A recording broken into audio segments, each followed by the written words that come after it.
Oiê, eu sou a Maria Clara e esse é um vídeo estilo Draw My Life, mas claramente minhas habilidades com desenho são um tanto limitadas. Então, nós também iremos fazer algumas colagens ao longo do vídeo. A nossa pauta escolhida é sobre visita domiciliar, uma das técnicas que estudamos nesse período e que é tão frequente no dia a dia de um assistente social. Nós vamos trazer alguns mitos e verdades sobre a nossa atuação profissional, o que se deve ou não fazer nessa visita, sendo uma assistente social, e relembrar alguns pontos muito importantes. Nós estamos utilizando como base o termo de orientação do CREAS a respeito da realização de visitas domiciliares quando requisitadas por assistentes sociais. Primeiramente, é importante a gente saber que a visita domiciliar não é uma atribuição ou competência privativa dos assistentes sociais. É um instrumento de trabalho que pode ser utilizado por assistentes sociais e também por outros profissionais. Resumindo, a visita domiciliar é a ida do profissional ao local de moradia, a casa do usuário, com o objetivo de pegar ali os aspectos do cotidiano que podem escapar nos procedimentos realizados de maneira mais formal na instituição. É por meio dessa visita que o assistente social pode obter um quadro mais completo, conhecendo a realidade da população que ele atende, uma vez que é nesse espaço de moradia que se estabelecem as suas relações e que se objetivam as suas condições de vida. Dessa forma, o profissional vai ter um conhecimento socio-territorial do usuário, conhecendo sua rede de proteção social e podendo observar, por exemplo, os serviços oferecidos próximos à sua casa e o acesso a eles. Com isso, o assistente social poderá fazer um atendimento mais aprofundado, com maior qualidade, com informações reais, propondo ações que de fato contribuam para maior autonomia e melhoria da qualidade de vida das famílias atendidas. Tudo muito lindo e legal, né? Mas cuidado! A visita domiciliar não deve ser realizada com caráter moralizador, repressivo ou fiscalizador, de forma a dificultar o acesso aos direitos dos usuários ou a reforçar estigmas sobre eles. Inclusive, se fizer dessa forma, vai estar infringindo o artigo 3º e 6º do nosso Código de Ética. Então, nada de ficar bisbilhotando a casa dos outros, hein? Por favor. Para a realização da visita domiciliar, passamos por 4 fases: o planejamento, a execução, o registro de dados e a avaliação. Para que realizar a visita domiciliar? Essa é a grande questão da fase do planejamento. É importante a gente ver a razão do uso desse instrumento e se de fato ele é necessário. Muitas vezes a solicitação vem por parte da instituição e é aí que é indispensável uma análise crítica sobre a necessidade do uso desse instrumento. E se a gente perceber que de fato é necessário, deve-se definir os objetivos da visita domiciliar, ver as informações já existentes do usuário, definir as estratégias de atuação. Óbvio, essas estratégias ancoradas nas bases teórico-metodológicas, e é essencial entender que o usuário tem que ter protagonismo em todo o processo, até mesmo no planejamento. É importante ter o consentimento dele para realizar a visita domiciliar e inclusive o agendamento prévio com o usuário. Ninguém gosta de receber visita surpresa. Durante a execução da visita domiciliar, tem que se desenvolver técnicas como acolhimento, a observação, a entrevista. É aconselhável que essa conversa ali tenha questionamentos e reflexões que gerem ali processos educativos, tendo uma aproximação entre o usuário e o profissional. Seja educado, entenda que a casa é um espaço particular do usuário, então respeite isso. Analise sempre a disponibilidade do usuário e o seu tempo de permanência. Para encerrar a visita, não deixe de avaliar ali junto com o visitado como foi o procedimento, o que ele achou. Durante todo esse processo, escolha uma forma e registre o dado de forma detalhada. Registre a visita e aquilo que foi alcançado por meio dela. É importante lembrar que o usuário tem que ter conhecimento do porquê e como está sendo feito esse registro. Por fim, analise e avalie se os objetivos da visita domiciliar foram alcançados. Oi, gente, aqui é a Ágata e agora é minha vez de falar sobre visita domiciliar, mais especificamente em casos de averiguação de denúncias de violência intrafamiliar e doméstica e em situações de litígio. São recorrentes os pedidos para que assistentes sociais estudem as denúncias de violação de direitos humanos, e as visitas domiciliares são uma das ferramentas principais para conhecer o contexto familiar e os próprios usuários.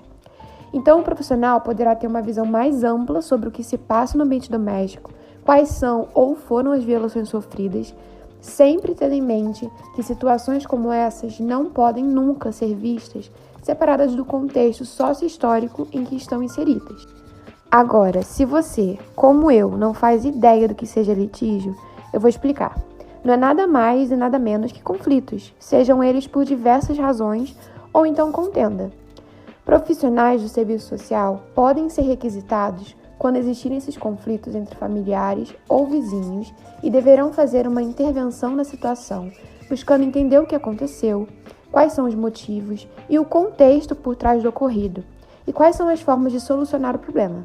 Mas calma, assistentes sociais precisam pensar bem e ver se há de fato a necessidade de intervir. A pergunta que deve ser feita é: existe a possibilidade de algum direito ser violado? Se a resposta é sim, então o assistente social entra em ação. E não, a profissional não é a Mulher Maravilha, não tem o poder de resolver todos os males e nunca pode trabalhar com medidas superficiais e imediatas. É aí que entram outros instrumentos de sua atuação profissional, para propor outros caminhos que não permitam que os direitos sejam violados. Assistentes sociais também podem ser solicitados pelo judiciário para observar o cotidiano da família nesse recorte de litígio. Mas como já falado aqui, é importante entender que a presença do assistente social no ambiente já muda por si só toda a dinâmica da casa ou comunidade.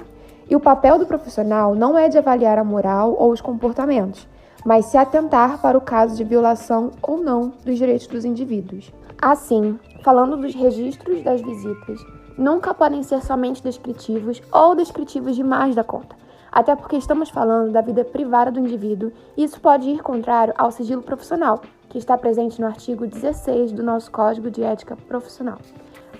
E sempre bom ressaltar, não existe atuação profissional neutra. Isso vai mediar toda a intervenção do assistente social. Então, como nós já sabemos, a visita domiciliar ela é um instrumento da nossa prática profissional e nós podemos utilizar essa visita como uma técnica de intervenção. Mas nós voltamos a destacar que o nosso trabalho não tem nada a ver com busca de provas. Não iremos até a casa do usuário ou da usuária buscar evidência ou pistas que possam incriminar alguém. Isso faz parte de um caráter moralizador e repressivo. Nós não somos as Sherlock Holmes do serviço social. Além disso, as assistentes sociais são muito vistas como aquelas moças boazinhas de bom coração que estão preocupadas com a saúde do indivíduo. São as enfermeiras. E não, a prática profissional de uma enfermeira é muito diferente de uma assistente social. A enfermaria é uma outra área que também utiliza da visita domiciliar, mas essa não é uma técnica exclusiva do serviço social. São papéis bem distintos. E quem aí já não ouviu que a assistente social vasculha a casa? Bom, infelizmente, alguns profissionais ainda estão presos nesse caráter moralizador, e são aqueles famosos fiscalizadores de benefício. Vale ressaltar que nós não estamos nos formando para buscar eletrodomésticos na casa de ninguém. Além do mais, assistente social resolve os problemas de todo mundo? Bom, sem visão messiânica por aqui. O nosso papel também não é aconselhar os indivíduos emocionalmente com suas questões. Bom, de acordo com o termo de orientação feito pelo CRES, ainda existem muitas visitas domiciliares que são ligadas com a fiscalização dos benefícios. Existem empresas e instituições que contratam assistentes sociais para fiscalizar a classe trabalhadora. Acontece que a avaliação precisa ultrapassar o cálculo econômico. Essa visão é pautada claramente no lucro capitalista, na vigilância e na repressão. Isso é diferente de um relatório feito por um assistente social crítico. Um dos princípios éticos está pautado na ampliação e na consolidação da cidadania, com vistas à garantia de direitos civis, sociais e políticos das classes trabalhadoras. Bom, e não é à toa que a gente tem o nosso próprio código de ética. E lá nós encontramos os nossos deveres, nossos direitos e objetivos. Um dos nossos deveres é contribuir para a viabilização da participação efetiva da população usuária nas decisões institucionais. A visita domiciliar para fins de fiscalização traz essa possível intenção de corte de direitos, algo que é completamente contrário ao nosso código de ética. Bom, e para além disso, cada moradia Cada território, cada espaço e cada família em que for requisitada a visita domiciliar possui uma demanda diferente. Nós não podemos usar a nossa prática profissional como um padrão robotizado. No final das contas, a nossa visita domiciliar precisa ser guiada pelo Código de Ética.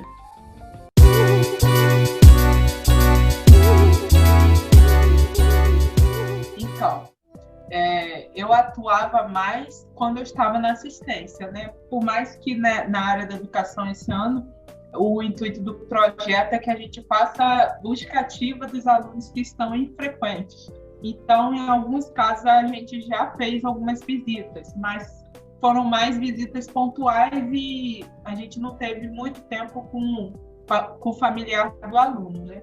Já no caso do CRAS, eu tive muitas experiências, né, em relação às visitas com os usuários, e elas aconteciam porque a gente tem o instrumento PAIF dentro dos CRAs, que é de praxe, todos os CRAs utilizam esse instrumento, que é um perfil da família, que é referenciada lá no CRAS.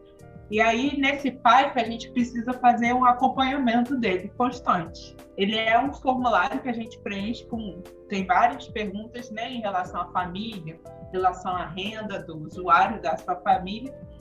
E, para além disso, para além da gente preencher esse instrumento, a gente deve fazer o acompanhamento. E esse acompanhamento, a visita está inclusa. E aí a gente seleciona as famílias, né, de acordo com a necessidade. Lá no CRAS acontecia muito da gente visitar principalmente as famílias que estavam em vulnerabilidade socioeconômica, mas que estavam com necessidade de alimentos, né, que chegavam no CRAS e falavam que estavam passando fome. Só que a coisa que a gente tinha que tomar cuidado é porque muitos pensam que na visita a gente vai analisar se a pessoa está precisando mesmo, se ela está passando fome. Mas o intuito da visita domiciliar, né, no caso desse, quer dizer, de todos os casos, não é igual a isso, né? A visita servia, e eu aprendi, eu tentava implementar isso em todas as visitas, para tentar entender a realidade ali da família, conhecer melhor, ter uma conversa mais próxima com a família, ao invés dela só chegar na instituição e falar ali, mas dentro da casa dela, né, ter uma conversa mais aberta com o usuário, entender melhor a realidade dele, a partir do que a gente vai estar enxergando também, mas a gente precisava tomar cuidado com essa questão, né, de não chegar e fazer uma avaliação da casa, se a casa tem isso ou aquilo, se não tem, mas era mais para entender mesmo a família. Sim. E aí, a partir daquilo, a gente, né, tirava algumas conclusões e dessas conclusões a gente fazia, né, o devido acompanhamento, encaminhava para as devidas, a partir da necessidade que a gente encontrava. Era mais ou menos isso, né, dentro do CRAS, para essas visitas. Lá tinha muita demanda de auxílio nutricional, né? E uma coisa que o município exigia é que essa família tinha que ser acompanhada para receber algum tipo de auxílio nutricional, que é a cesta básica, né? Uhum. Então, necessariamente a gente tinha que visitar e a gente tinha que acompanhar essa família, entendeu? E já na escola, eu não tenho tanto essa prática hoje, né? Por conta também que a gente está lidando com alunos ali dentro e a família não está tão direta. Quem está direto com a gente é o aluno. E aí, a partir da necessidade, em relação ao intuito, né, do projeto, que são as faltas que a gente tem que ver, porque o aluno está faltando, aí sim a gente vai à casa, né, do aluno. Mas isso não tive muita experiência ainda, foi mais mesmo do CRAS. Eu sempre tinha a prática de levar um caderninho, além do formulário não, além do instrumento que a gente tinha do relatório de visita domiciliar, eu levava um caderninho ou uma folha, um bloquinho, para quando eu chegar à casa do usuário, eu já tinha alguns pontos que eu iria perguntar para ele, então eu já tinha planejado antes os pontos principais que eu devia de perguntar, para não esquecer. E também, a partir do que ele conversava comigo, eu anotava, assim, os pontos mais principais. É uma coisa que eu me atentava, é de não parar a conversa e escrever o que eu estava ouvindo. Mas era rapidamente de botar os objetivos, os pontos principais, né, que o usuário falava. Mas, além disso, eu tentava, a questão da vestimenta, eu tentava sempre botar uma vestimenta que não chamasse muita atenção, tênis. Na área que eu estava trabalhando, era uma área, digamos que periférica, né? Eram umas ruas sem muito calçamento, então quando chovia ficava com muita lama, então eu sempre usava tênis para fazer as visitas e uma roupa assim simples, que não chegasse, não deixasse o usuário sem graça, né? Por eu estar muito vestida. E o jeito de falar também, a forma, eu tentava sempre ser amigável, não chegar já falando, eu sou assistente social e vim fazer uma visita, ou quando a gente recebia alguma demanda que tinha que fazer a visita, eu não chegava falando exatamente da demanda, mas eu falava que eu estava fazendo acompanhamento da família e que queria conversar um pouquinho, entender mais sobre a realidade. E pós a visita, eu procurava sempre, quando voltava para o CRAS, né, procurava sempre fazer um resumo do que eu ouvi ali, do que eu entendi, para depois fazer o relatório. Mas eu acho que era praticamente isso, assim, como eu me preparava para fazer a visita. A gente era meio que... eles passavam para a gente que a gente devia ver as condições da família. Mas o nosso olhar não pode ser fiscalizador da assistente social. Porém, a gente tinha muitas demandas, por lá ser uma cidade pequena, recebia muita demanda do Conselho Tutelar, e por mais que a cidade era pequena, mas principalmente ali nos distritos, precisa de carro para ir, né, para ir fazer as visitas. E o Conselho Tutelar trazia muita desculpa de que não tinha condução, não tinha o carro para fazer a visita. Então, já que tinha um CRAS ali no distrito, pedia para a gente fazer a visita, né, aos usuários que estavam ali. E aí a gente aproveitava e referenciava, se caso essas famílias não estavam referenciadas no CRAS, que era importante, né, ter essa relação. Só que, muitas das vezes, eles, quando pediu o relatório, né, de como foi a visita, eles perguntavam se a gente não tinha visto, se tinha comida, se estava passando fome, como que era a casa.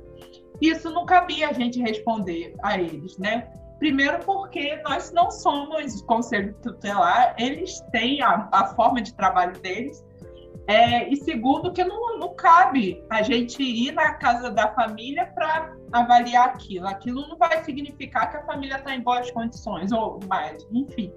Então, a gente teve algumas situações, e acontece dentro do CRAS sempre, de muitas das vezes esperarem que a gente vá fazer isso, né? Vá ter esse olhar fiscalizador. Mas aí eu acho que o ponto, o diferencial está em nós profissionais, né? Em nós assistentes sociais, fazer as nossas escolhas. Eu preferia olhar para a família a partir do que ela me relatava, das experiências que ela trazia, não do contexto da casa dela.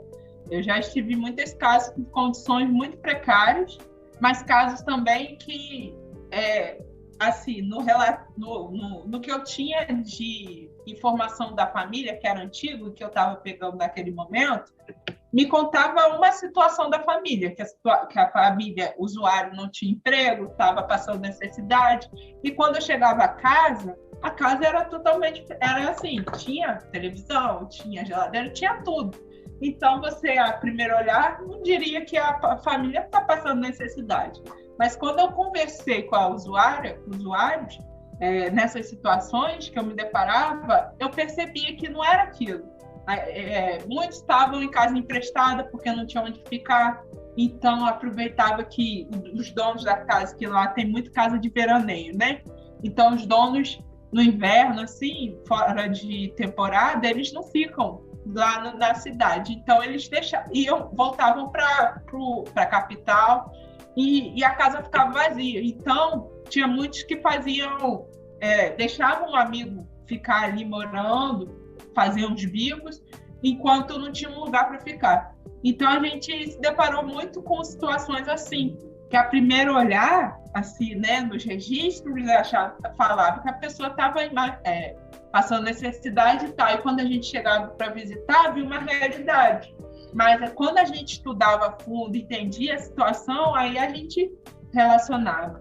Então, a gente batia um pouco de frente, e isso era uma dificuldade de tentar fazer com que os outros entendessem que a gente não pode ter esse olhar fiscalizador, porque nem sempre o que está mostrando é a realidade que está sendo, que é realmente, entendeu? Sim. Então, isso era uma dificuldade que a gente encontrava bastante.